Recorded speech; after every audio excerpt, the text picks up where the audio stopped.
Қайырлы ақшамлар, эфирде нәтиже программасы, студияда сіздерді мен Шафет Аматулаев селямлайым. Жанкойда тінтуівден сон яқаланған Энвер Крошный жғалжілер махкемесі 10 күнге хапске ташлама қарарына шығарды. Эбазер Ислямов қайсы 2000 рубле пара жазасы белгіленді. Оларны іштимай ағыларда экстремистик материалларыны тешвиқат етмекте. Қабатлайлар тәпсілетлі желевқамызда тариф етілі. Сейтлер вакуф койу тан атты. Койның соқақларындан бірі полис хадимлерінен хапалы. Бір кімсені кыргызмелер Эбазер Ислямовның evінде тинту варекетлері кечірілі. Беспредел в Крыму продолжается. Бандитизм цветет. Эбазер Ислямовна экстремизм малюматларының дарқатылуында қабатлайлар. Яңы Русияда ясақ етілген Хизбут Тахрир тешкілятының малюматларыны деп білдіре Ислямовның өмір арқадашы. Мариям Ислямовның білдіргеніне көре, ишғалжелер Эбазерның сағлығы зайыф олғанына асылда бақмадылар. Тинтувден сон оны полис идаресіне алып кеттілер. Сойве достлары оларының пешінден кеттілер. По их словам, что вроде с ним как все нормально, но я знаю, что у него со здоровьем есть проблемы, то есть делаем МРТ каждые 2 месяца, у нас профессора за ним наблюдают, там сложность, проблемы большие в голове, кровоизлияние и так далее. Только с хорошей стороны я его знаю. А это то, что сегодня происходит, рано утром вламываются в семью, где практически каждый член семьи инвалид. Ничего хорошего по этому поводу сказать нельзя, потому что эмоции. То есть в таком государстве мы и живем. Тинту варекетлері Джанкой шерінде яшаған Энвер Крошның evінде де кечірілді. Зашли, их было человек, наверное, на пороге. Человек 10, может быть, я не ошибаюсь, если. Человек 10. Были все они в масках. Искали оружие, они так и говорили, да? Да. Угу. Джанкойда тинту варекетлері бір қачса девам етті. Бұндан сон Крошны Джанкой район полис идаресіне алып кеттілер. Полис идаресінің бинасы янында дост, сой ве таңшылары дестек көстеріп топлаштылар.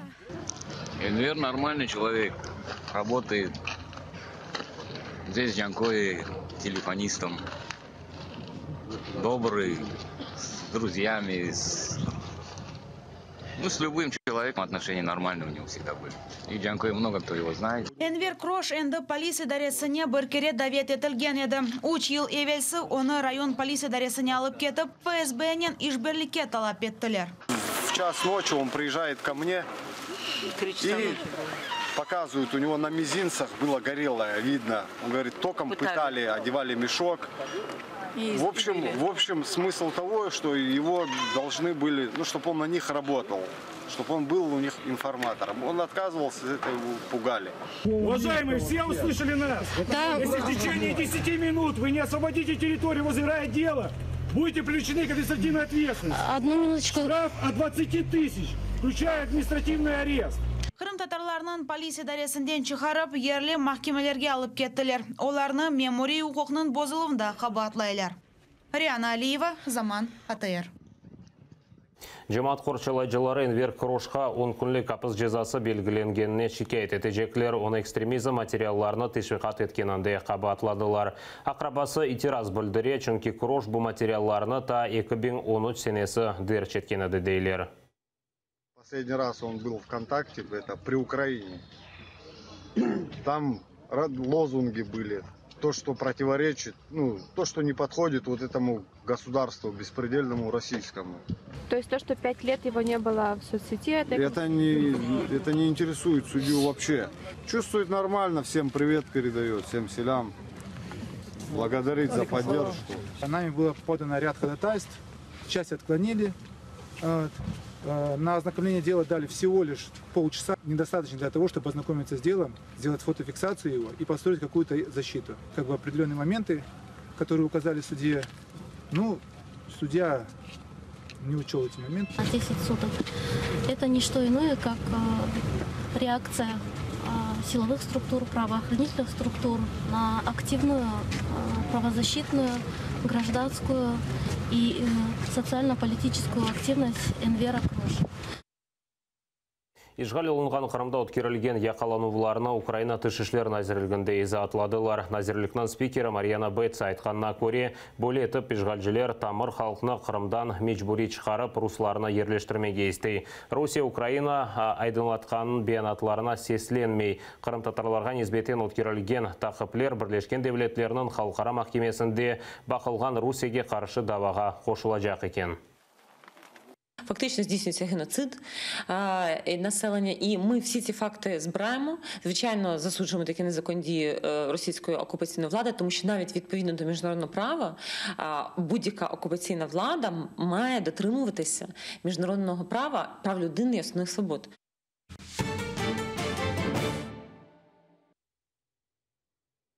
Меджлис рейсі Рифат Чубаров Девлет хайынлігінде қабатланған президент Виктор Януковичнің давасы бақылған махкемеде сорғудан кечірілді. Рифат Чубаровның сорғусы 2 саат девам етті. Останықлығында о Қырымның ишғаліне кетірген адиселер ақында тариф етті. Meclis reisini 2 saat devamında sorgudan keçirdiler. Sualler 2014 senesi fevral-mart aylarında olğan vaqialarla bağlı edi. Rifat Çubarov aytqanına göre o zaman vaziyet gergin edi. O vaqtdaki Qırım hakimiyyəti insanlarını Kiyevge anti-maydanga yollaydı. Meclis reisi aytqanına göre onun belli olmayan insanlar bağlanıp Putin'in yardımcısı Vladislav Surkov ile görüşmege teklif etkenler. Я відповів, що якщо ця зустріч буде з теми обговорення питань допомоги Україні щодо влаштування кримських татар, я готовий. З інших питань я зустрічатися з ним не хотів. Meclis reisi aytqanına göre yarımada işgaline Qırım Yuxarı Şurasının yol başçısı Vladimir Konstantinov'nun Qırım Ukrayna'dan ayrılacağının bağlı beyanatlarını sebepçi oldu. Böyle beyanatını o Moskvada 2014 senesi fevral'ın 20'de yapқан. Він сказав, що Крим може розглянути питання щодо відокремлення. І оце, це було таким інформаційним вибухом, і ми розуміли, що Верховна Рада Криму чекає повернення Константинова для того, щоб зреалізувати як варіант такі його твердження. Rifat Çubarov tanıqlığında aytqanına göre fevral'ın 27'sinde sabah saat 4'te o vaqt Qırımdaki Ukrayna Təhlükəsizlik Xizmətinin yol başçısı parlament belli olmayan insanlar tarafından zap etilgenini haber etken. Bu insanlar özlerinin bir çox silah getirgenini de aytqan. Meclis reisi mahkemede bergen tanıqlığı prokuratura hem de Yanukovich advokatını qanatlandırdı. Lakin iki tarafının fikirleri farklana. Свідок Чубаров, на думку сторони обвинувачення, повністю підтвердив російську агресію проти нашої держави, здійснення Російської Федерації агресивної війни проти України. Всі бачили і, мабуть, відчули, що це були відверті свідчення. І стало зрозуміло, і це було заявлено прямо, що Крим здали, а людей та кримчан зрадили. Виктор Янукович birden Ukrayna Cinayet Kodeksinin 3 maddesi boyunca qabatlaylar. Bu devlet xainligi Ukrayna bütünlüğüne qas etuvde ve tecavüz jen kalıp barılmasında. Viktor Ponomarev, Danil Karp, Zaman, ATR.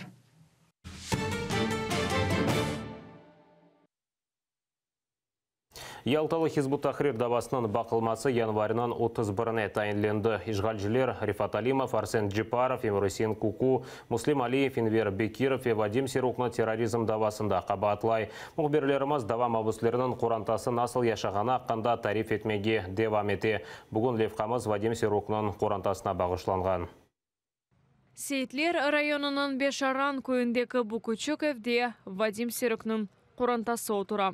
Өмір арқадашы Анна екі қызынен берабер мұнда Ялтадан көчмеге мejbur oldu. Құранта башы яқаланған Ялтадағы дайрелерінде ise тінту кечірілген еді. Честно говоря, да, я не стала даже убирать после того, как вот этот обыск провели, я просто собрала свои вещи, я съехала. То есть мне было настолько все сложно, хотя была возможность принять. Ерлі мұсылман жемиеті яңа евлерде ерлешмеге ярдым ете. Базылары тамир ішлерінде қол тұта, дегерлері есе эшия ве аш кетіре. Вадим апске алынған соң апайы ве екі баласы Құрантаны бақажақ адамсыз қалдылар. У него среднее специальное образование, он повар. Но, тем не менее, по специальности он на самом деле не работал. Вадим Серок апскалын маздан евел себзелернен уğraşханыда. Бутун қорантасы Ялта базарында çalışып, пара қазанайда. Он в основном работал со своими родителями. Они, наверное, уже лет 20 занимаются тем, что они выращивают здесь, в Нижнегорском районе, выращивают определенную продукцию. В основном это овощи, там теплицы свои стоят, вот, и продают это дело все в Ялте, на Ялтинском рынке. Бірқач ел евелісі Вадим ислам дінini қабыл етті деп айта өмір арқадашы. О, Ялта жәмесіне қатнай ве дигер мұсылманлар нен берабер Ялтадағы жәмерелерден біріні тамир етейді. И вот они, группа из, там еще тоже таких добровольцев, реставрировали мечеть и хотели ее зарегистрировать, чтобы именно функционировало не как там склад, еще что-то, а именно вот как вот мечеть, вернуть зданию его первоначальную функцию. 2016 сенесі февральның 11-інде Вадим апске алынды. Оны Русияда сақланған Хизбут Тахрир тешкілятында иштирак етмесінде қабатладылар. Соңра есе акимиетні күчнен запт етмеге тырышты деп айтқанлар. Қорантасы бұңа шашып қалды. Вадим сөзде терроризм давасының мобюслерінден ижбірісіні дайвел танымағаныда. Получается, я до этого, вот, кроме Ремку, по сути, никого, да, вроде бы никого и не знала из них. Познакомились, я на самом деле из газеты узнала, кто такие. Ақайы 2 елдан берлі махкемеге ұқыратылған соң, Анна саяси мобюслернен берабер оларның қоранталарыны да таныды. Вадим Серокның көчік қызы о апсте олғанда дүнияға келді. Ады Ханифа олды. Вадим оны махкеме аятларында бекас көрді. В коридоре суда, вот один раз, когда 2 недели было, наверное, это очень странно с 2-недельным ребенком. Вадимның бұйық қызы 4 yaşında Амира, бабасы апске алынғанını аңламаға башлады деп айта Анна. То есть частичное какое-то понимание, частичные какие-то фрагменты у нее есть ситуация. Полного понимания, конечно, еще нет, наверное, рано просто, да. Старшую дочку он видел, получается, 2 раза, вот сколько он все забыл, он 2 раза ее видел. Один раз я с ней была на свидании, один раз его мама была на свидании с ней. Балаларны бабасыз тербиелемек пек қиын деп шикает ете қадын. Анна теслим олмай. О, ишғал етілген ярым адада ишғалжа кемиетінің япқан қанунсыз әрекетлері, саяси мобюслерінің махкемелері аққында ичтимай ағларда тариф етем. Действительно, это мне важно было дело именно мужа, да, сначала так, а потом я на самом деле поняла, что процессы гораздо более масштабные, чем это конкретное одно какое-то дело. И так как в Крыму проблемы с тем, что это проблемы с освещением вот этого всего, то есть проблемы с тем, чтобы журналисты здесь каким-то образом работали. Анна Ақайның Ростовдағы ilk махкемесіне барып оламады, ләкин Вадимнан Невбеттегі отырышта көрмеге үміт етем. Русия махкемесі адалетлі олачағына ишанмай. Единственное реально справедливое решение, то есть это будет полностью их оправдать, потому что, какие они террористы, они никакими такими вещами они не занимались ни терроризмом, никакими там в террористических организациях никаких не состояли, тем более не собирались захватывать власть в России. Это вообще не смешно, как кочегар, таксист и этот продавец там могут власть захватить. Анна бешаран көйіне көчкен соң ев хожалығына чоқча вақыт айырмаға башлады. Яқынларда есе ұзыны ев ішлерінден ве ағыр фікірлерден теселі етмек үшін ресімлерінен ұғрашмаға башлады. Риана Алиева, Илья Тарасов, Заман, АТР.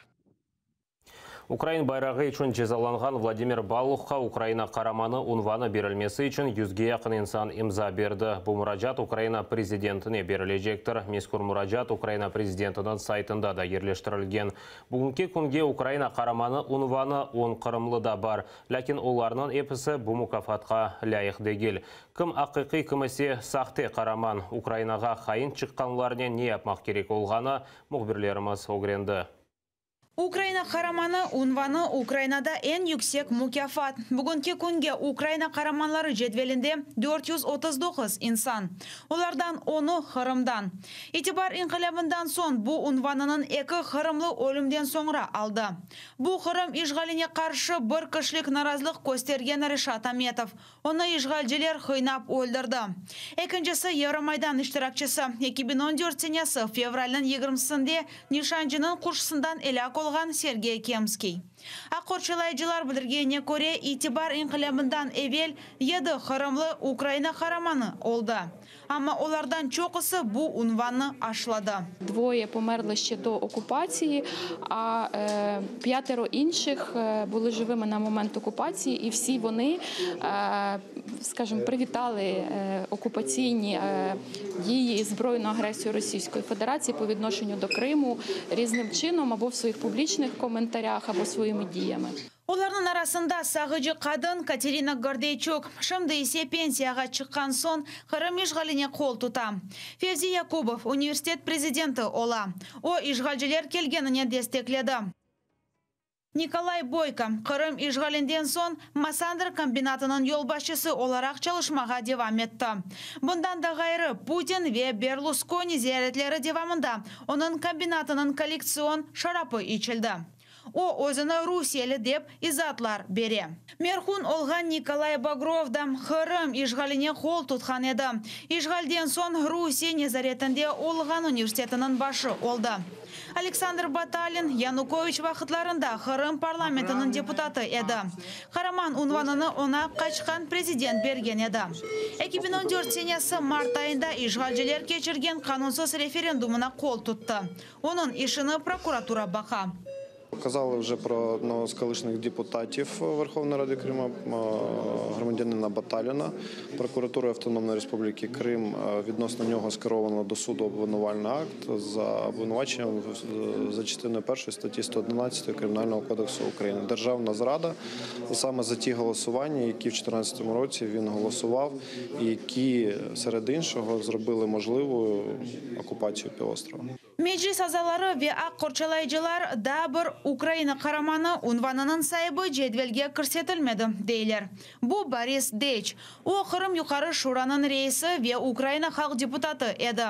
O da Qrim ishg'oliga qo'l tutdi. Rifat Chubarovning bildirganiga ko'ra, mahkama ularning harakatlarini qiymat kesib, qahramonlar o'z unvonlaridan o'zlari red etsa yaxshi bo'lar. Наші герої низької культури. Вони хочуть і орден зберегти, як цяцьку, і бути вірними іншій державі. Я думаю, що треба позбавити всіх, хто має, якщо вони самі не осмілилися просто вибачитися перед Україною за свою поведінку. Milliy Meclis muavini Aqtem Chigozning fikrincha, Batalinin jinoiy ishi so'nggi degal. Digar saxta qahramonlar haqida jinoiy ishlarning ochilig'i bo'yicha isbotlaychi ma'lumot yo'q. Я убежден, что сегодня президент Украины своим указом должен отменить эти награды, лишить этой высокой награды этих подонков и подлецов. Aqo'rchilaychi Yevgeniy Zakharov tek devlet başının istegi yetmez deb anglata. Noktani mahkemeye qo'ymoq kerak dey. Їх не можна залишати героями, але для цього потрібне рішення суду, яке приймається у випадку, якщо вони скоїли тяжкий злочин. І за поданням суду президент, згідно з законом про державні нагороди, може їх позбавити цього звання. So'nggi so'zni prezident bermeli. Aqo'rchilaychilarning ma'lumotiga ko'ra, bugungi kunga bir Ukraina qahramoni bu unvondan mahrum etilmadi. Olena Statyuk, Eldar Ismatov, Danil Karp, Zaman, ATR. Rusия mahkemesi meclis reisinin muavinleri Aqtem Chigozov ve İlmi Umerovni azat etken qararını açıklamaga ret etdi. Bu vaqtda advokat Nikolay Polozov tarif etdi. Onun sözlerine ko'ra, Rusiya ve işgal olungan Qrimda Chigozov ve Umerovning statusi nasıl olgani alida belli değil. Qadı o'z qararını Rusiya prezidentinde to'qinmamazlik statusi olganına esaslangan. Polozov Avropa İnsan Haqlari Mahkemesine şikayet etecek. Qrimda işgalciler tarafından mahkum etilgen Umerov ve Chigozovni kechken sene oktyabrning 25-inde Türkiye'ye teslim ettiler. Bu vaqtdan beri ular nasıl karar esasında azat etilgenini bilmege tırışalar. Действительно, Мы ожидали, что российский суд будет всячески препятствовать. То, что я увидел, конечно, выходит за все рамки не только, скажем так, правовых оснований, но и в целом нарушает конституционные принципы в России. Фактически вывели за пределы закона администрацию президента, то есть они могут принимать абсолютно любые решения, и никак их обжаловать нельзя. Это абсолютно незаконно.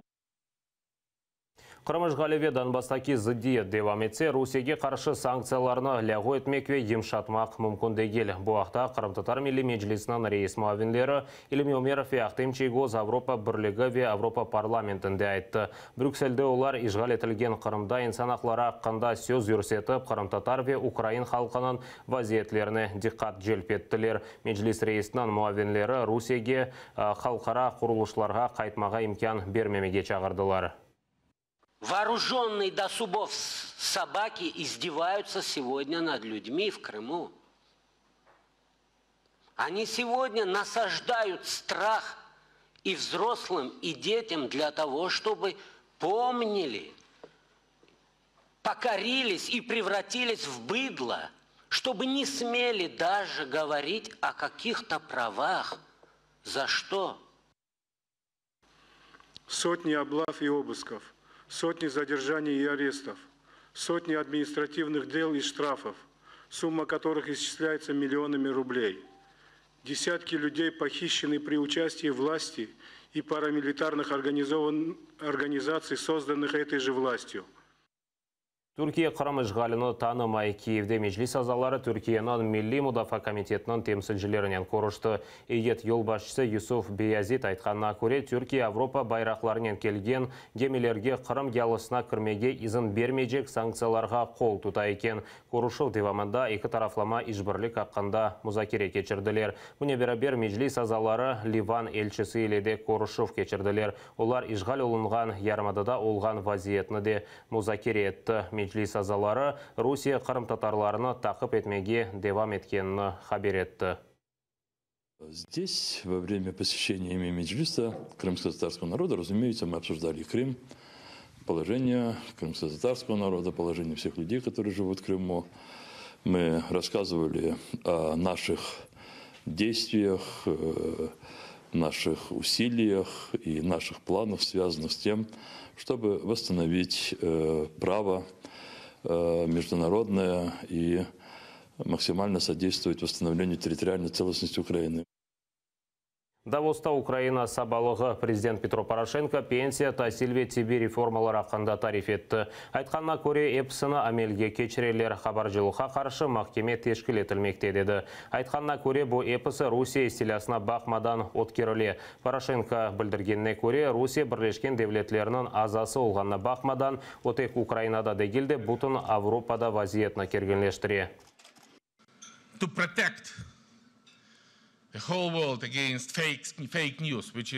Потрібно захищати весь світ від фейкових новин, а вони справді поширюються по всій земній кулі, у США, Канаді, більшості європейських країн.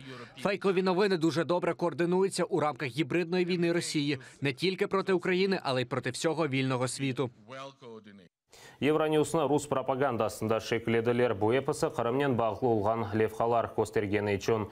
Оны бір қач кере Авропа телеканалары костерді. Евроньюс журналистлері Қырым ишғал олынған территория олғанны айтмады. Бұны Украин ве Авропа саясетчілері насыл сесленгені левхамызда тариф етіле. Учиться новому, уметь защищать. Патриотизм наших детей должен воспитываться. Бұл кезлев шәрінің сакені. Балаларны қазмачылыққа огреткен курслар пек файдалы деп білдіре. Евроньюс левхасында Русия арбейсі мектеп талебелеріне олым құшақлары ве бомбаларының япылывы ақында тариф ете. Амма Қырымда Русия арбейлері насыл қанун бойынша бұлынып, балаларны огретмеге ақлары ақында бір сөз үрсетілмей. Бұл әрекетлерге қаршы өз наразылығыны бірінші оларақ Литвания тышкы ишлер назиры Линас Линкевичус өз твиттер сайфесінде yazdı. Євроньюз промиває мізки, жодного слова про незаконну анексію Криму, натомість основи шовінізму. Шу күні Киев, яғни тышкы ишлер назирлігі Авропа телеканалына Қырым ишғал олынғанını хатırlattı. яка називається «Як навчити дітей знешкоджувати міни», навіть сама назва цієї статті, досить провокаційна. Одразу ж ми зробили публічну заяву про те, що це абсолютно некоректно, це не відповідає жодним журналістським стандартам, це не відповідає міжнародному праву. Висловили своє обурення Євроньюз про те, що будемо сподіватися, що це все ж таки помилка, а не якась цілеспрямована кампанія чи елемент російської пропаганди. Евроньюз Авропа ве ондан тыш олган девлетлерге Русия пропагандасынын таркатув платформасы ола біле. Бөле фикіріні Авропа шурасында Украина елчісі Николай Тачицкий білдірді. За таких обставин я запитую, наскільки можна було знизити журналістські стандарти, якщо Євроньюз, який називає себе джерелом незалежних, об'єктивних та надійних новин для європейців, транслює досить позитивний сюжет, де армія окупантів навчає дітей, як поводитися зі зброєю, навіть не згадуючи незаконну окупацію Росією суверенної української території. Цей сюжет вже спровокував реакцію держав-членів ЄС. Тенқітлер диққатсыз қалмадым. Евроньюз бұл левханы түзетті, ама бүтінлей дегіл. Телеканалның сайтында журналистлер Қырым ишғалі ақында тек бір жүмле қошып язғанлар. Левханын есе деніштірмейіп қалдырдылар. Сабрина Асанова, Заман, АТР. Бұда қада нетеже программасы сонына келді. Епіңізге қайырлы ақшамлар тілейім. Ведайма АТР-ле олына скорошкенже.